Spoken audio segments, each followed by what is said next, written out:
Tracy, how are you doing? I'm doing good, Wulwyn. How are you today? I'm kind of sunny and bright. Uh, you know, Yeah. Where are you? Are you on vacation? I mean, Liberia is vacation. There's the entire southern coastline is the Atlantic Ocean, right? So it's you can just go and have vacation any day. Like today, decided to come to Silver Beach. This is roughly about 20, no, about 40 minutes outside of central Monrovia. So you'll be hearing a lot of noise in the background. I really can't control the ocean, you know? Well, let me just get comfortable here. So you're Get me. comfortable. I'm gonna get See, myself all comfortable. So I mean, typically for those of you who don't know, when Wulwyn and I, before we jump on live, we talk and for a few minutes and pray, and then and I didn't give him that time this morning because I was just coming from a constellations workshop, my business constellations training, and so I hopped from one thing to the next. But hey, so I've been hey, sitting on my derriere for a couple hours. there you air, there you air it. Wow, but it's good to be here. Welcome everyone to season number 4. 4 years we've been doing this, and EP 15 on this beautiful day of Wednesday, October 25th.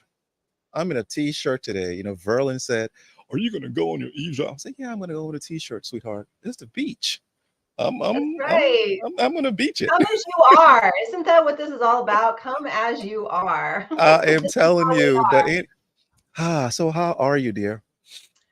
Well, as I am, I'm living in the space of in between, and I would say, in between being, managing both, allowing myself to be in both spaces. I mean, as the last EP we were talking about my puppy. Unfortunately, she's Oh passed. yes, Tess.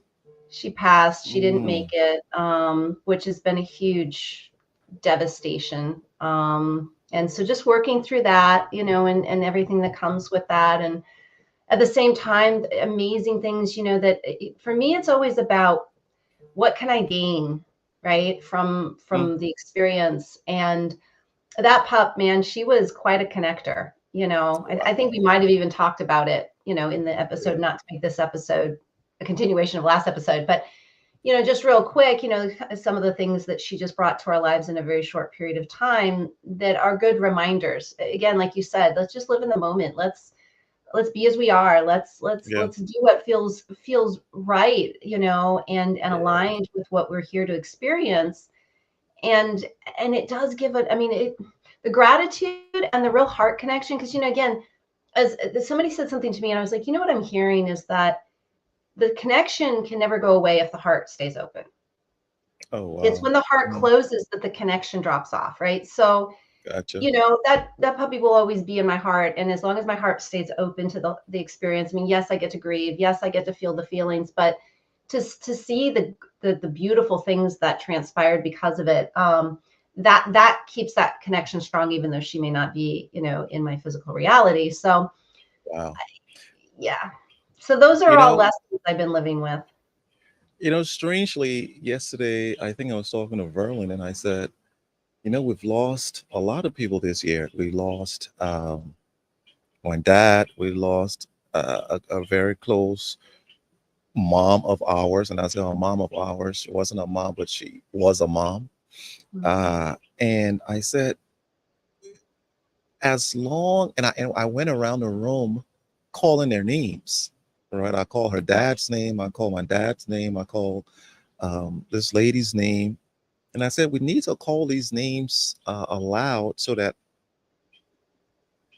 they're remembered, but we're also verbalizing their names. We're bringing them and bringing them memories. And I said to her, as much as I will mourn. There's a time for mourning and a time for laughing. There's a time to plant, a time to harvest, a time to build, a time to break down.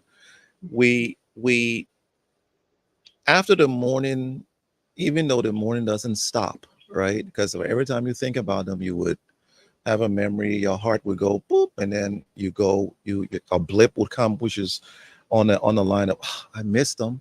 And I told her, when we miss them, we should think where they are, because for someone who would be suffering, and for them not to be suffering anymore, I I'm grateful that they're not, as much as I want to be selfish to have you here. I'm grateful that you aren't suffering anymore, that you're in a good place. So my every time I think about my dad, I say, "Oh, dad," and then I'm like, "Dude, you're in a better place, please, Well, than this not place." everybody was suffering before they passed, but at the same time, what you're saying is that, they're still with us. It's just they're just in a different form, Yeah, and that's the thing I keep yeah, thinking is that, it gives me the opportunity when, some people have passed out of my life and they are still alive. They're just not in my physical life. They're someplace else in the yes, world, but they're not in my life. And so that can be a grieving process too. But the whole point is that, is it more about having? It's like they always say, is it in the having, or is it in the experience, of mm, having been with, so it's like, am I here just to have money, or am I here to create experience with it? Am I just oh here dear, to just have people, or am I here to create experience with them? And and what did that experience bring to my life? And I'm going to trust that yes, what my life brought to their life was an experience that was beneficial in some way to them too. It's I think it's in terms of thinking about experience as opposed to the having, because it's in the when we're in the having mindset, that's when we miss, because we're like, but we don't have them physically present. Because I thought about that a number of times when I missed this puppy, because she was kind of my everyday focus, hmm, 7 a.m. to 7 p.m. And I worked everything around, her needs for that mm, period of time. And so I realized too, I'm like, wow, you know what? This very short period of time of hyper focus of taking care of a baby has taught me is that I tend to like see to the needs of others before I see to my own needs. oh wow, I noticed wow, how many of the things I needed that I had put on the back burner during those 2 weeks that I was taking care of her. And I was like, mm, I think I'm an overgiver. I really like, so recognizing these aspects of self, and just like, okay, where can I be more balanced? Because I had yeah, this opportunity to see this mm, piece through a different lens, yeah, and yeah, and also everything's a blessing. And I would never call the passing of a puppy a blessing normally, but I think the blessing can come in what we recognize in whatever Mm, experiences we have, right? That yeah, those yeah, in every challenge is an opportunity. And even if it's just an opportunity to learn something about yourself that you didn't see before. So yeah, yeah. As you were saying, I think for one thing, as you were saying, how when you are the not missing them, but you still have them. The reason you have them is because when you were with them, you brought your entire presence, right? You brought everything you had in there. So I'm thinking everybody must think for me as I build relationships, everybody must think, and I'm not forcing them to think that because I'm bringing my A game to the relationship. Everybody must, when I leave, must think that I'm the best friend because uh, I'm giving my all to it because your best friend understands everything about you, knows everything. I know we don't have that length of time as a best friend would have, but when you leave, I want you to leave because we rub off on each other. I want you to leave with the good that's in me.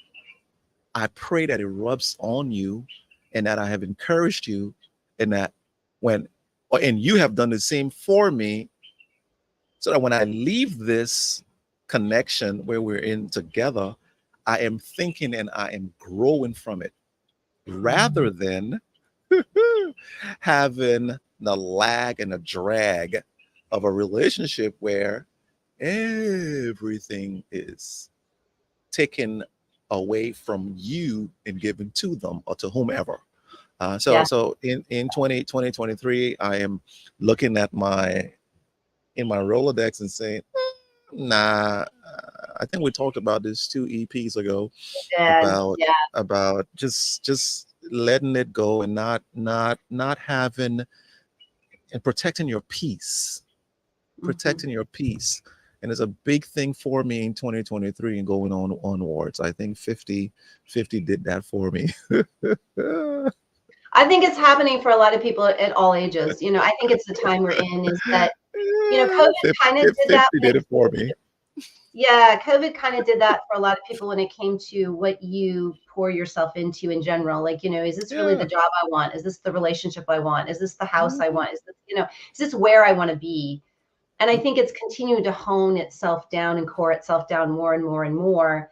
I know I've talked to people who they've spent since COVID just slowly but surely getting rid of things, people, habits, Yeah. behaviors, name it, that doesn't serve them or just doesn't fit anymore. It's not, for me, it's not a matter of right or wrong. It's just, is it a fit? Does this Mm, fit for where I mm, am now?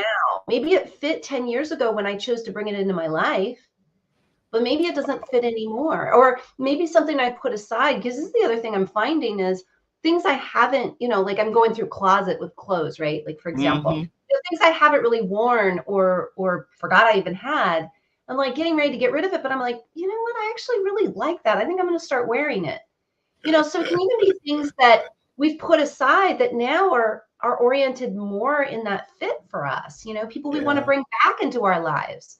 So it Mm, isn't just getting rid of, it's also like, mm, right now, like maybe we didn't see eye to eye before, but like right now I'm seeing their posts or I'm, just engaging in like I'm looking at what they're doing for a living and I'm kind of in that mm, field now myself. And like I see this like that feels like a good resource now, or that person, mm. because I kind of know a little bit about what they were about. Like I could see them like, or maybe I just wasn't listening to the lessons I needed to learn from them. And now that I get that, I appreciate them even more. So I think it's just a So, matter of where are we and what's a good re- fit for that. so you're reassessing after a period, long periods of or whatever period of time, and saying because we mature also, right? We mature also. Maybe that person was way mature than in that particular silo, in that particular aspect of living, and we were like, I'm not trying to engage you on that. But I what am I want to say this. I am grateful to God for timing. Last week we ended up with, last EP, uh, Tracy, you're about to walk into this thing. You're about to get in a place where things are going to be. This isn't a warm. This is a main event now. You're getting into a place where you're about to speak to more people. You're about to do more, and Mhm. more doesn't mean big. It could mean big, but it's just more substance. You could speak to one person and it's going to be more substance.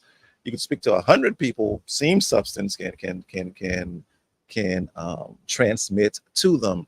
But I am grateful for Mhm. timing, and knowing that as much I'm going to do what I can do in whatever season I find myself, Tracy. And I'm finding out that just where I stop short, God comes and does something that blows my mind. And I go, wow, but I have to do something. I can't sit down and go, enjoying the breeze here. I'll sit here for the rest of my life and everything. No, no, no cheese will come in the house. But I will attempt to touch the stars.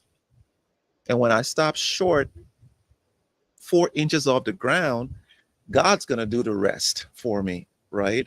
Unfolding these things, but I have to do something about it, and I'm grateful for timing. And in my life now, Tracy, I'm seeing all the different things, the preparations, and this is I think it's similar to what we were speaking about with you, the preparation of honing your writing skills, of writing those. When I read your newsletters, your post, your magazine pieces, I go, wow, she's a wordsmith, right? Putting these things, these thoughts together. Mhm. That's what the preparation is about. And timing now comes where after you have done your 10,000 hours, it's time now to put you on another platform where the individuals who are going to listen to it, oh, they will know that every word that comes from your mouth is substance. Mm. I appreciate that. Well, first of all, your kind words of me, but I think I really appreciate what you're bringing up as a topic, which is, trusting in what we're called to do, what we're called to hone, what we're called to develop, what we're called to cultivate. Yeah. There's just so much conversation about that. That's the training that I'm in right now. It's that next level of training in, business constellations. And for people who don't know what that is, it's systemic work. So as a coach, I go into organizations and I look at the system. It's Mm, not just an individual or set of individuals and how the dynamics are and how they need to get along. It's what does the system want from them? And it's kind of like, what does God want from us? It's that same kind of premise. And so when we orient towards the system and not trying to think, okay, where do I need to stand? Who do I need to go? What mm, title do I need? What skills, what schooling and education do I need to get to be in this? We're trying to figure out where the system wants us, where we think we want to be in the system because maybe the merit is higher or the money is more or it's all oh coming wow. from an ego-based orientation. But where the system wants us, where God wants us, maybe a totally different thing, right? And I'm hearing that more and more from people. They're like, I'm making all this money and I'm turning away from it because my heart's not in it. That's turning towards the calling. That's turning towards the system, is what we call Mm, it in constellations work, mm, right? So it's this idea of humbling ourselves and accepting and allowing the system to orient us where the system can best utilize us. mm, And I say a humbling because sometimes the system can best utilize us in a space that has a title that maybe isn't what we want to present to the world because it doesn't portray us in the way that the world has taught us is valuable and successful. ooh, And so, that is it's some interesting conversations. But I think that, one of the things that you brought up is I can't, yeah, I might be called somewhere, but I still need to show up, is what I hear. I mm, still need to quote mm, unquote do something. I was talking to a woman in the class today, and you can't make this stuff up. Like, we were mm, randomly put in a Zoom room together to do this practice of something we were oh, learning. And gotcha. every single time this happens, it's always the person who, and she's like, if it hadn't been you, you wouldn't have known what I was talking about when I mentioned this, because you're the same way and you've studied that too and you get it. And, all this stuff, it just happened to be you. And I was the only one in the whole room and we didn't know each other, right? So we were just placed randomly. And Love it. exactly what she needed was exactly Mhm. what I knew. But one of the things that we talked about, and she said, bam, that's it. Because the facilitator of this training came in, he was jumping into the different rooms to kind of help and see if he could, help us or if we needed help or anything. And Mhm. one of the things she was struggling with was figuring out the exact right question to ask, right? Because we can't get a solution if we don't have the question. So we Correct. were playing with her question. And so I said, well, first thing I hear is because we were talking about an assessment called human design, which I happen to know and I happen to use with clients. And she's like, well, you probably don't know what I'm talking about, but I'm a manifesting generator in human design. I was like, oh, I know exactly what that is. And so one of the things that was funny is she was telling me this one thing. I said, well, but you have generator in you, which means you have to wait to respond. And the guy who came in the training, he says, well, it could be that, or it could be your family and something you learned in your family and this and that. And she goes, no, wait a minute. She's absolutely right.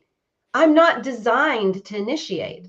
I'm designed to respond. That's the answer. It was as simple as just having the information at hand. But we've Mm, all been taught that we are designed to initiate.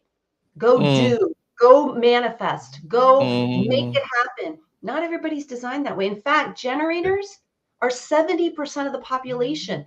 What we're designed to do is respond, which means we need to show up in the mm, world, but we have to wait to respond to the given data that we get. So we show up, we observe our environment, and then based on our observations, we respond. We don't, if we try to immediately initiate, unless you're mm. an absolute manifestor, 100% pure manifestor, you are not designed to initiate.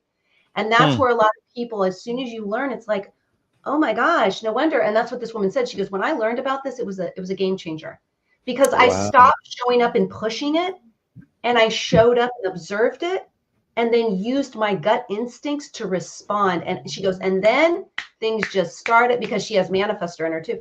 Things just started Correct. to pop off and happen. Wow.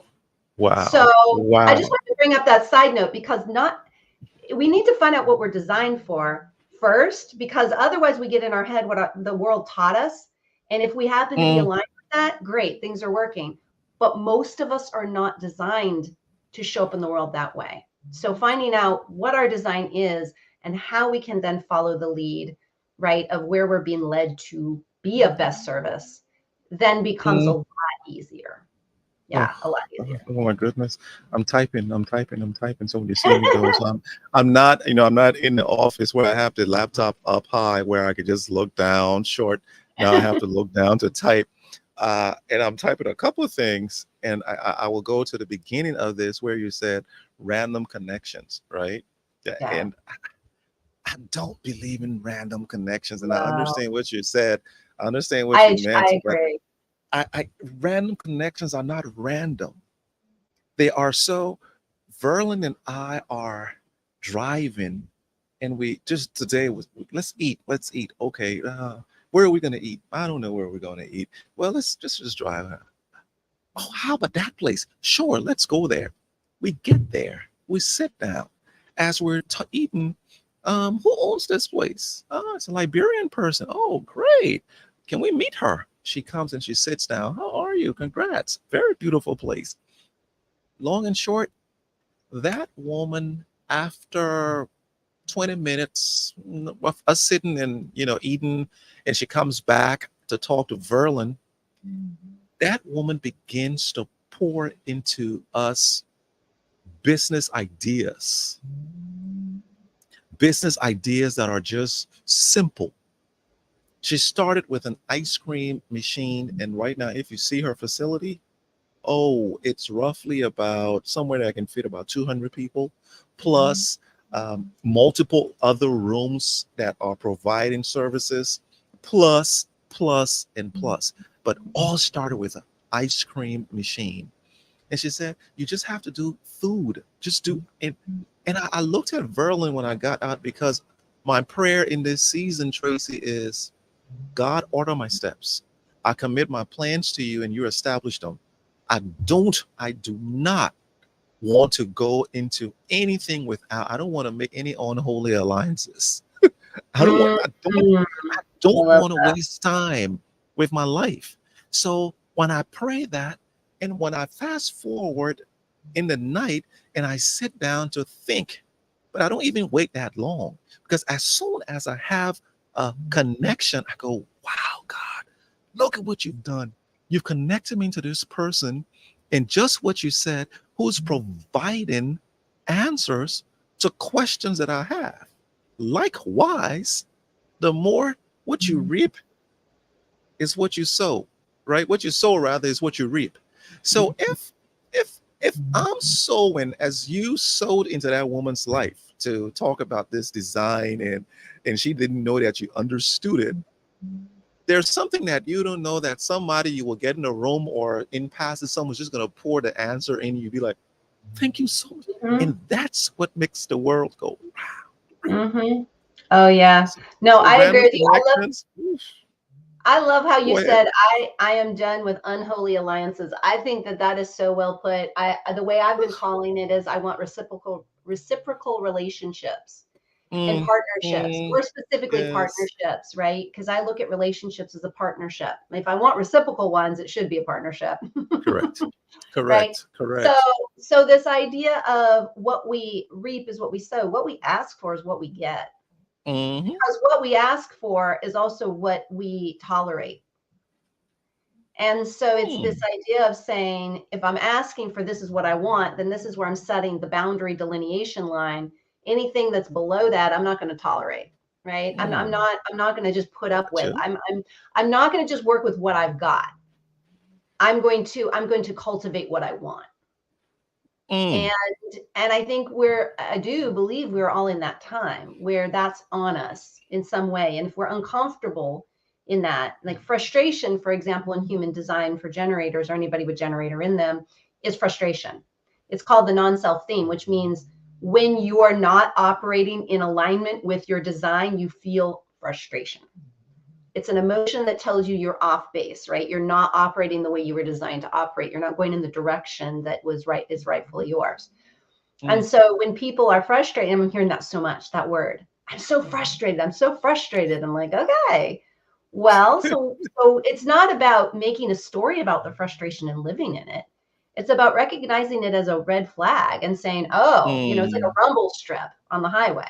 Oh, I'm going off the highway. I need to get back on the highway, right? How are we going to do that? What are we tolerating that isn't in alignment with what we want? What are Mm. we not doing? What are we doing that is not in alignment with how we should be doing it, right?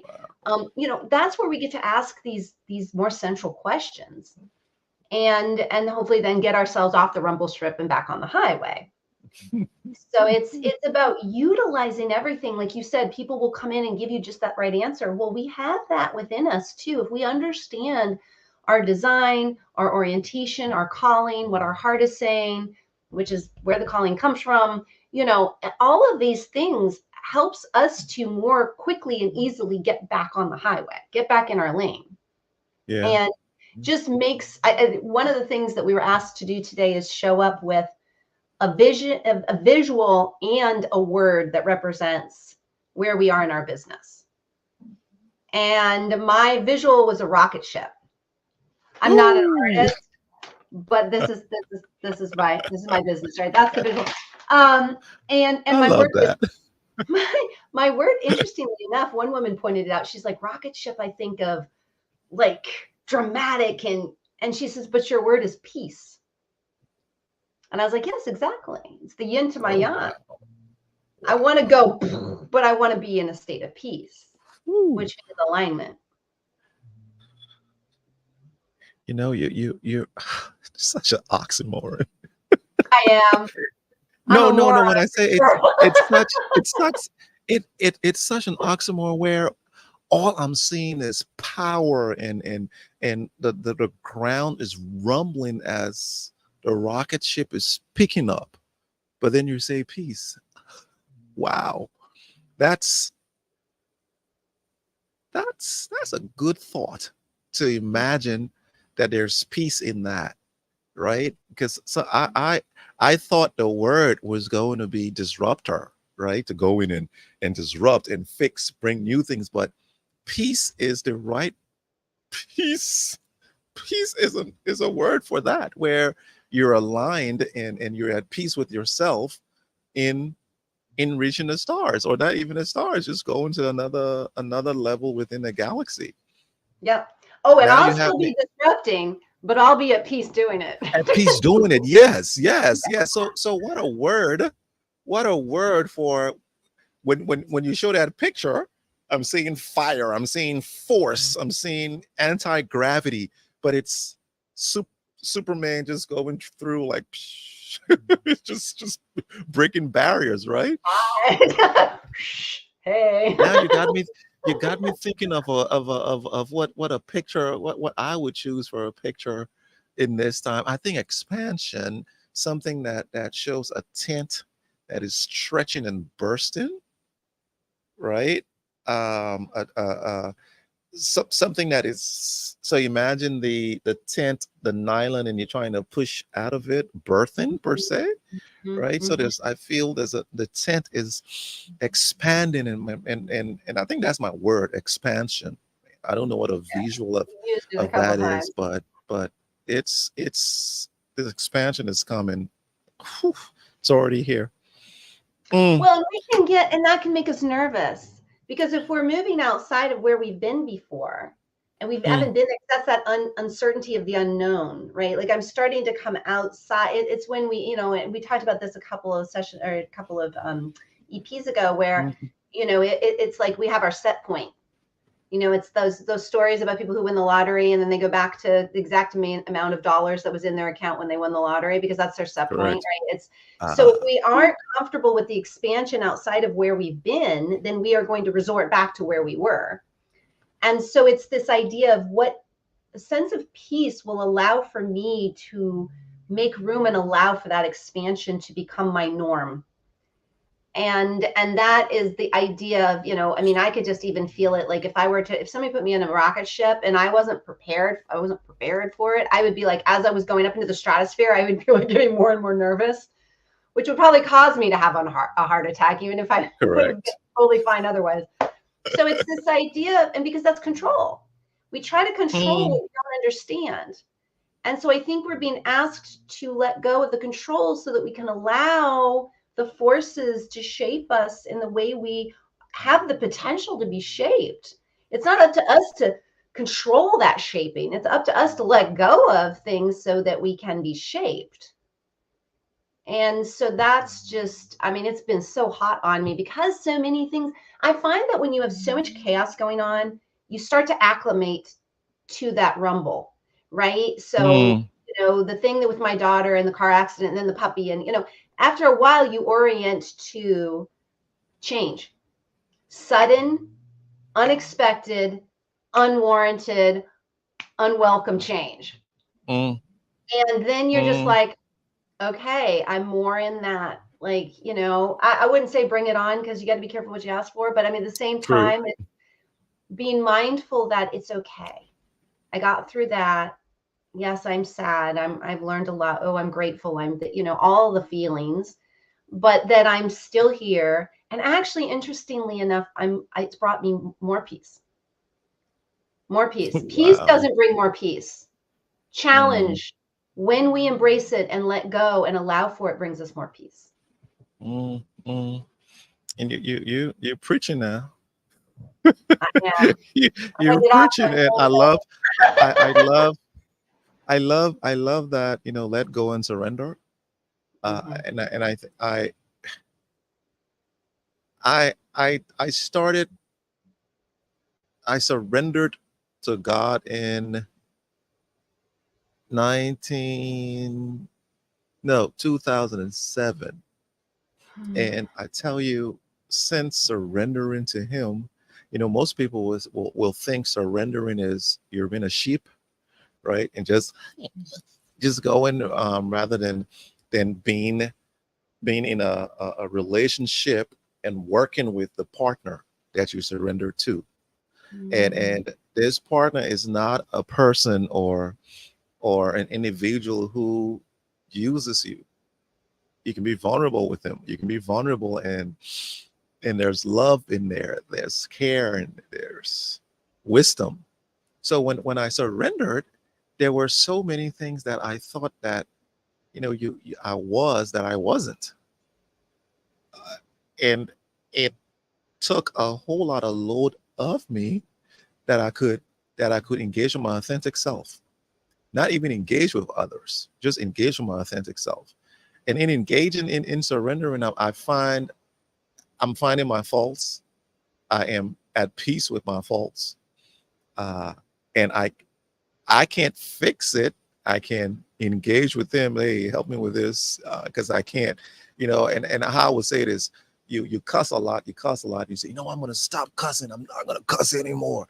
As soon as you walk and you stump your toe,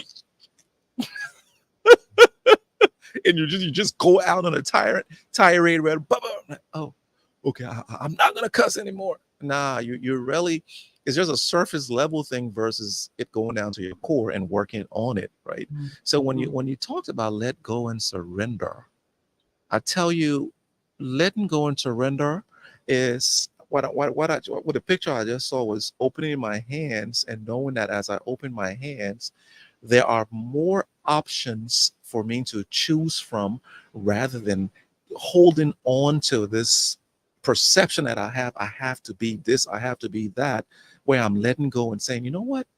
I'm okay with what God's going to do. If Tracy's going to come in my life and pour in with what she's pouring in, I'm going to accept it. If I am going somewhere and pouring into someone, may they accept it. So when you said let go and surrender, where people are in this season of doing that, I think there would be there's a lot of innovation in there. Mm-hmm. I believe when you let go and surrender, because then you become so creative and you're not so restricted. Yes. Well, and the other thing too that I'm finding really interesting, because there are the subtleties of surrender as well. Like part of what I talk about with clients a lot of times is they're like, okay, so this idea of creating my dream, I want to have a vision for where I Mm-hmm. want to go. I said, and then you surrender to it. And they're like, okay, I surrender it like as if it weren't going to happen. I'm like, well, it's not about whether it will or won't happen. It's about creating the vision and then surrendering it to okay, let's look at it in this respect. You're the visionary leader creating the vision and then surrendering it to your execution team. So you're not like the helicopter parent that's constantly looking over their shoulders. I mean, if you hired the right people to execute on your vision, you got to let them do it. You can't be sitting there Yes. looking over their shoulder, or worse yet, what I see from a lot of clients was to constantly step in. No, they're not doing it right. I'm like, now I'm all about communicating. Okay, if you see them starting to go up, then communicate that, but don't step in, grab the reins back, and then try to turn this thing around. Like there Yeah. has to be the faith and trust in that team, and it's the same thing with God, or the universe, or whatever you are surrendering to that larger, that larger field, right? I call it Yeah. the systemic field. You can try to arm wrestle with it, and that's where the struggle is. Yes. That's where I was checking in with a client that I have, a corporate client, and I was just saying, how do you feel now in this process? Because I've worked with her for about 6 months now. She goes, it's really funny. She's like, it's the subtle things. And she goes, honestly, I don't know if anybody would have noticed, but what I've noticed within myself is less stress. I said, well, tell me more about that. And she said, well, she's like, I'm in I'm in a C-suite level, and there's a lot going on. We have a big organization, and, the same stresses are still there. I'm still handling them. I feel like I'm still successful at them. But what's changed is I don't have the inner turmoil. I've Mm. surrendered to my zone of brilliance and what I'm there for. Like, I recognize my value in the company, and that's why I'm there, and that's what I'm there to do.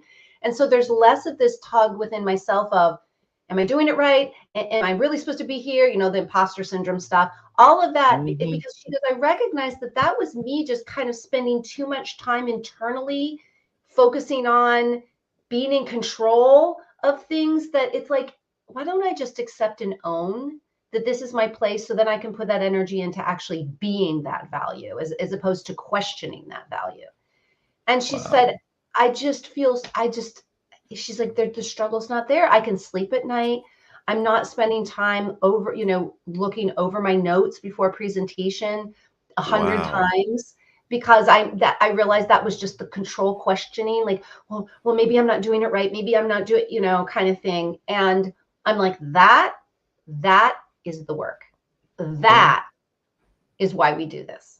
Because when I you can know. unleash yourself fully to your full potential, or as close to that potential as you have honed at the time and cultivated, that is going to bring the value that will bring you a sense of fulfillment and a sense of winning or success, or whatever you want to call it.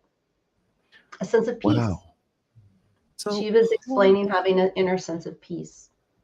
so would you, as you were saying this, I'm getting something, and I'll let you comment on it. But let me give what I got. Mm-hmm. Seems as though that when we control others, we're truly putting a mirror of what's in us, because we're trying to control ourselves, and you That's can't, it. and you have an issue. There's a huge issue with that. When you see someone controlling and controlling and controlling, they're fighting that. They're fighting with themselves. Yep. Where when you let go and let John be a star, with you guiding and guarding, right? Instead of, no, stay in these lines. Because you're the one who are in these lines. You're the one who've put those imaginary lines on yourself that I can't step out of this line because this is going to be so anti. It's become a religion Yep. instead of a spirituality. Yeah. What's your take on that? Well, I think you're spot on. You just named it, because that was the other. I had some funny conversations with some of my teammates this week, and Mm-hmm. one of them was, we were in a session, a cadence session for a client that we share, because we like to come together as a team to make sure we're aligned, so we're supporting the client best. And Correct. in that after that team meeting, one of my colleagues calls me and he's like, having problems with this other colleague. Like, I don't like the way he's doing X, Y, and Z. And I said, well, what would you have him do with the client differently? He's like, oh, well, I think he needs to do blah, blah, blah. I said, well, then you need to do that with him. He's like, Hmm. what? I said, what you see, this isn't about him. This is about what you're trying to change in you. What you recognize is getting in your way because you're trying to control it, but it's in you. So everything you just said about what you see in him and what he should be doing with the client, what I'm hearing is that's exactly what you need to be doing with him. He shouldn't be judging the client. He should be doing this. I said, okay, so you shouldn't be judging him. You should be doing that. He needs to be doing, so you need to be doing that with You need to be him. doing I that. mean, I can't, and he was like, oh my gosh. So then the other guy calls me 10 minutes later. I get off the phone with the one, and the other one calls. He says, how do you think that went? And I said, I don't know. How do you think that went? Well, I was feeling this, this, and this, and this. I said, okay, well, what do you think that means? And so then it was Mm, this same thing about, well, I felt judged, all of this. I said, okay, so where are you judging yourself that way? Where are you mm. questioning your own space? Where are you not owning that you have value in this particular group? Where are you not speaking up to the things you see that you think would be valuable, but you're afraid to speak up to? And so it was exactly what you're talking about. Wow. Wow. That's you know, I I I usually tell people life is math. There's a variable in your equation of the result you're seeing. There's a particular variable that's working and making that result become what you're getting. And if you don't like the answer behind that equal sign, on the right side of that equal sign, break down your equation and find a variable, because there is something in there that is going to uncover and show you exactly why you're getting your results. And what you're saying, I'm saying it in a math equation where self times to the exponent of x Yeah. equals control, right? And if I can remove that variable from with on the left side, it balances my equation for peace and for Mm, execution, See, Wow, that's a I see great things in analogy. math. That's a great analogy. That's Wow. I can really I love math, and that really resonates with me, that particular analogy. Mm-hmm. I mean, Mm-hmm. I'm always Mm-hmm. the math or sports analogy person. Maybe it's because I Yes. work with a lot of men. Yes. I don't know, but like that stuff Yeah. always resonates with me, and Mm-hmm. that is a great Mm-hmm. one. It's a I great know, one. and I never thought about that, and I'm going to use that in my life, Hmm. in all the different in aspects of my life where I'm going. I don't like this. Why am I? I'll tell you this one. Years ago, roughly about 7, 8 years ago, I opened a business, and Tracy, no clients, not a single client coming through. And I did that. So it's what when I call when I say introspection, it's me going, why am I doing this? But now I'm going to use the math equation in my introspection and say the right side is this. Let me see all the different variables that I have in here that's contributing to that particular outcome. So I I looked and I looked, and you know what the issue was? Mm, Word with friends. mm, I was, I was, Word with friends is an intellectual game, Wulwyn. Yes, it is, Wulwyn. So I'm not wasting time playing, well, Word with friends. Oh, really? Yeah, you're right.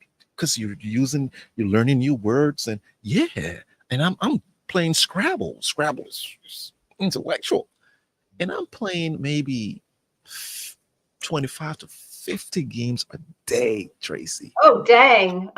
Tracy, You're getting a Tracy, lot of intellectual stimulation. I am playing 5 or 6 games at a time. 5 to Wow. 6 games at a time. I'm So just what there. were you getting out of So I love Scrabble. I I I what I was running away from was building the business, because I can do the business, I can provide the service, I can provide the consultancy, but to go out and build it, to market it, it that? wasn't me. I had come from an environment where I was working for EMC, and EMC had the salespeople, they had a marketing team, a whole multi-billion-dollar team going on, and I'm just a guy there working and fixing, coding, um, doing some management consulting with clients, but I didn't know what it took to run an entire business, from A to Zinc. So I'm sitting playing word with friends, which was an excuse for me not to do the hard part of the business by going out and saying, "Hi, my name is Wulwyn Port. I have a management consultancy. How's your business doing?" Da da da da da. I shied away from it. So I Mhm. looked at that equation, and I saw word with friends. you know, most people, most of us, and when I say us, individuals who are eavesdroppers, I see you jumping on. Hey, let us know what you're thinking about this conversation. Don't be shy, please. Uh, most of us, when we know we have to do something, hmm, and it's not so easy to do, we tend to get a way out of it with something that we accept as it's intellectual, it's a good thing, or I could have even used going out to do community service, which was a good thing. But the main thing I had to do at that time was to build a business, so that in order when the business grows, I can do more of community service. Right. And See, it's to when my carry business, you. Yeah. yeah, when my Cares for business you. grows, I can go ahead and play word with friends now and go, and somebody knocking the door. Yeah, what do you need? Okay, sure, good, do it. Let me make sure. Good, excellent. I can play word with friends now. But I was running away from doing it, and I removed that equation, that variable rather, from in there. I saw the amount of time I had spent playing a word with friends, and how I had lost time and energy. And I took that and started to put it in the business, and guess what? Rocket ship, right? There you go. Rocket ship, That's rocket what. ship. Yeah, yeah. Well, because it's scary. That's why the peace thing, it's scary to say you're launching and you're going into the stratosphere, Yeah, and to yeah. be able to admit that. I mean, this is why we're humbling ourselves, but not in effective ways. There's a good humbling, and then there's the ineffective humbling, which is self-deprecation, when people are like, no, no, no, no, no, Mm, I'm not, don't do that, because that is keeping your greatness from mm, reaching the impact that it's meant to have on people. And this isn't about you, it's about your service. But if you don't let you show up fully and completely, then your service is going to be truncated in some way. And so people are going to yeah. be receiving less of you, or less of the potential that you were created to deliver.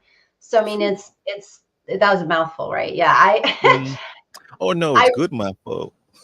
Yeah, so I think this is a really time, and it always is, right? You said that you have a lot of gratitude for timing, and I would agree that Hmm. I think that that's the one thing this eavesdrop platform I think has delivered, because I've had multiple, and I know you had two people come back and like, oh my God, I felt like you guys were talking directly to me. How did Hmm. you know, to talk about that? It's because we're connected. Back to Yes, the connection piece. I mean, the only yes. time we feel disconnected is when we close our hearts to that connection. Mm, So, mm, when we allow for those connections, then that synchronicity of that right person in the restaurant, pouring into you and Verlin, and you all pouring into her, and that can happen because we're open and we're allowing, and we're curious, and we're not closed and afraid and trying to control, and feeling like it's up, if it is to be, it's up to me. That could be taken one of two ways, and I actually don't like that statement mm. anymore. It used to be like, well, Except, it's like Nike, just do it. Yeah, but no, I think we've been so enculturated and this doctrinated to this thing of, I must make it happen, and it has us leading with our ego. mm, Right, which I love. It's edging God out, right? Ego's edging God out. Like, we can't be led, we can't allow, we can't be at peace, we can't be in surrender, we can't be in alignment, we can't be in a lot of things when we are white knuckling the reins. And woo, we're going to feel it. We're going to be frustrated. Why is my job? Why is my business not growing? Until yes. you do like you did, and you look for the common denominator. It's like, oh, it's in me. It's something I'm doing. And Wow. it's distracting me. My heart is telling me I should be over here, but I'm distracting myself by saying, no, no, no, no, no. That's not for you. Yeah, You did not work yeah. your entire life for that. You worked for over here. You're going to go over here. You're going to dedicate yourself over. I know your heart is telling you that, but Mm, that is not that. Nope. That's not going to get you wow. there. Right. And then we Wow. feel something's not right. Well, of course, something's not right. Yes, We're too yes. much trying to control. Mm, mm, mm. So when I engage a controlling person, um, not have pity, but understand, right? Understand what's going on in there, in that mind, and subtly go, what are you? Because you have a way of asking, like the guy who came, your colleague who came and said, he's not supposed to do it this way. He's not supposed to do it. You have a way of asking questions that uncovers, that makes someone uncover their own, instead of you going and saying, you have a control issue. I know that probably wouldn't work. Well, that's coaching. I mean, they teach you that in Yes, coaching, is that you ask yes. that. Gotta I mean, it's uncover. yeah, and I think those Mm, of us who are naturally inclined to coaching tend to get good at it over the years. yep. But yes, because again, we can't lead. It goes back to a very well known, saying, which is we can't lead a horse to water, and we certainly can't make him drink.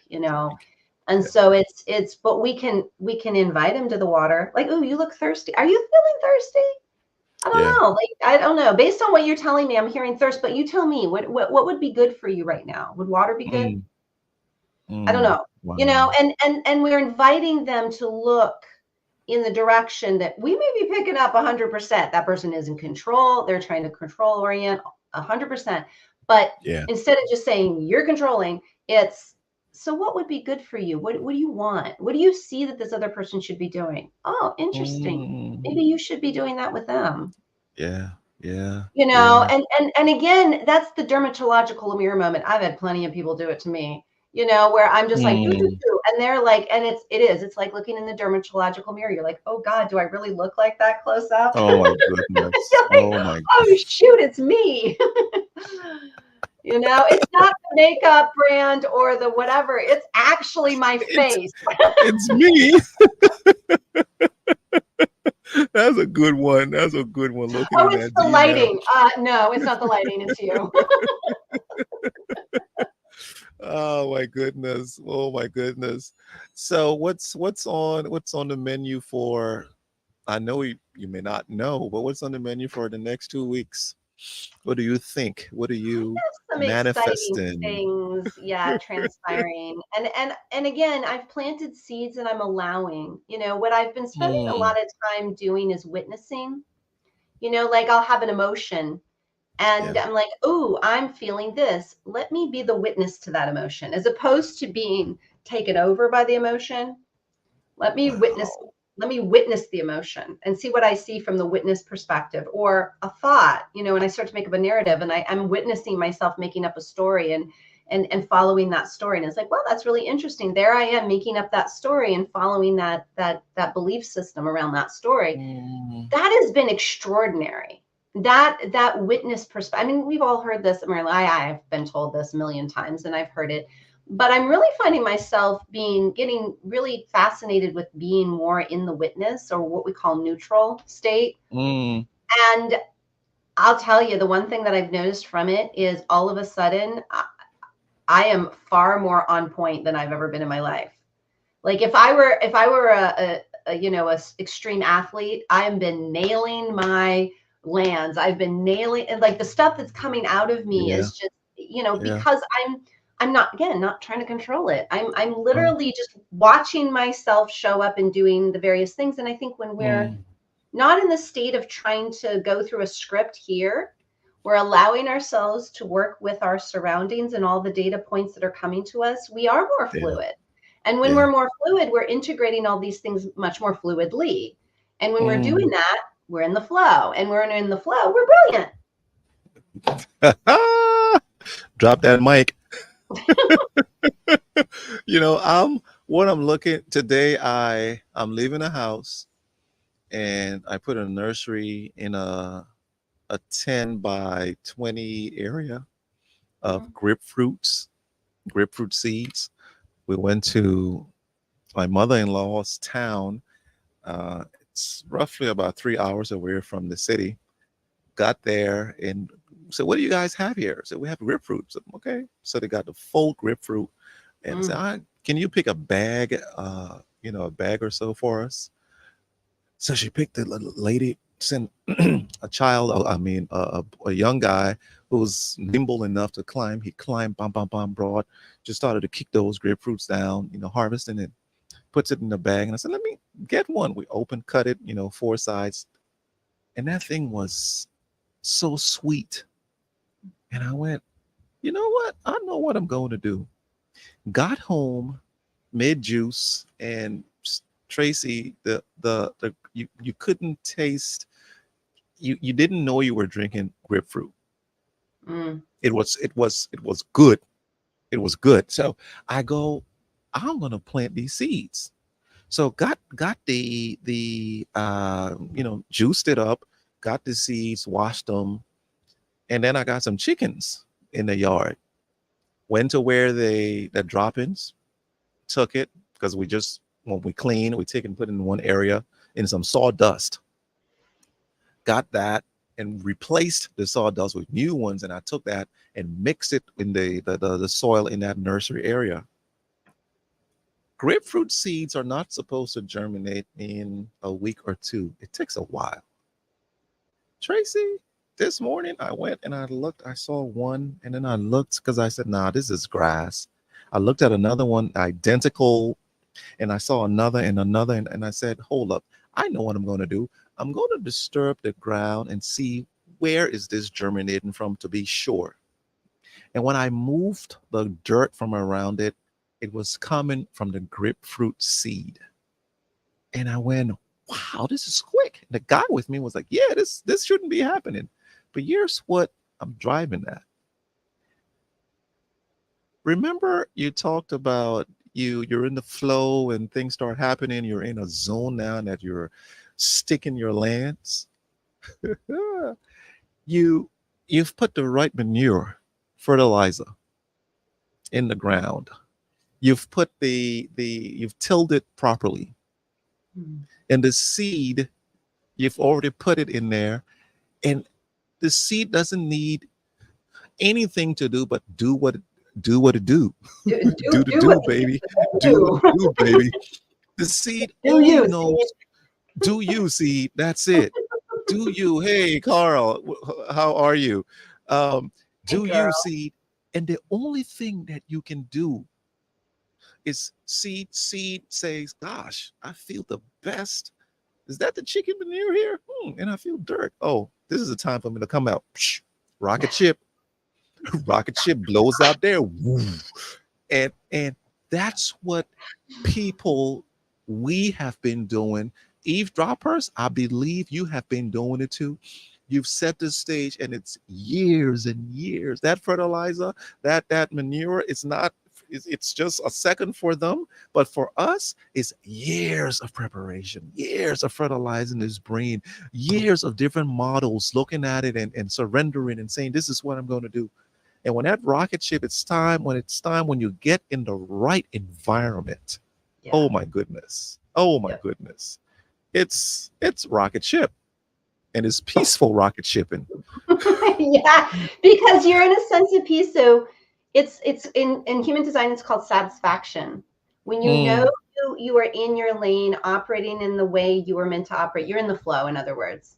You feel deep yes. satisfaction or peace or joy or whatever you want to call it. But it's exactly that. Oh my And goodness. those seeds are at peace. They're doing their seed thing, happy, and they will produce. I mean, again, It, in systems, the same energy that produces something continues to perpetuate that thing, right? So if it's mm, planted in goodness, it will continue to cultivate goodness. If it's planted in hate and you know separation, it will continue to perpetuate hate and separation. And so what we're talking about is the energy in which we systematically and intentionally continue to feed something, continue to orient towards something, continue to let go so that something good can happen, getting out of the way of what's bad and only allowing what's good to stay in the system, then good will come. whew, 1 hour Goes fast. We covered a goes lot. fast. I'm telling you. Eavesdroppers, thank you so much. Thank you so much on this 25th day. Tracy, as always, it's been great. We have EP 15 in the books. Say the goodbyes, dear. Bye, y'all. Thanks so much. Enjoy your time at the beach, Wulwyn. Oh, I am. I am going to enjoy myself, Tracy. Trust and believe. I trust and believe. You take care of yourself. Take care You of you too. droppers. See y'all in 2 weeks.